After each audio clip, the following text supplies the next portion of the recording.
Yeah, that's one of the fun things. Check out the bikes. So at this point, I'm going to start by stating the obvious. Right behind us here, I think it's worth reflecting that this used to be a railroad line.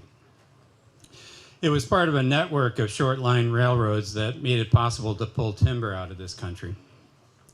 Once the big timber was gone, the companies left as well, and as the corporate investment in our communities disappeared, these rail lines almost vanished as well. Fortunately and gratefully, these rail beds did not vanish. They weren't abandoned, they were preserved. Transforming the short rail lines of our region into a trail system didn't happen by itself. It happened as a result of a very determined group of people that realized how important this network could and would be to our communities. What we are here to celebrate today is the work of a long list of Rails to Trails advocates going back more than 30 years. Please help me to acknowledge the work of just a few of these individuals.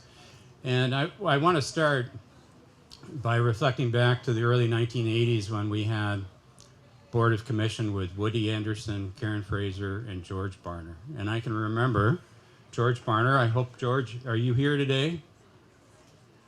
He may not be. I've not heard him, but I don't want to go without recognizing George, who pushed for development of a Rails to Trails strategy.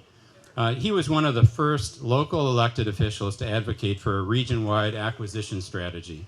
The Rails to Trails Advisory Committee that followed put together an approach that allowed us to acquire corridors as they were released by the railroads. And without that strategy, we wouldn't have a regional trail system at all. The work of the 1991 Rails to Trails Advisory Committee was staffed by the Thurston Regional Planning Council, TRPC. TRPC staff and policy board members remain committed to that work ever since.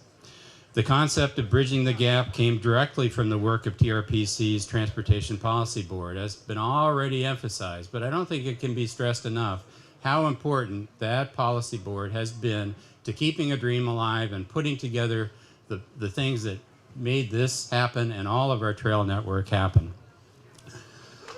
Yeah.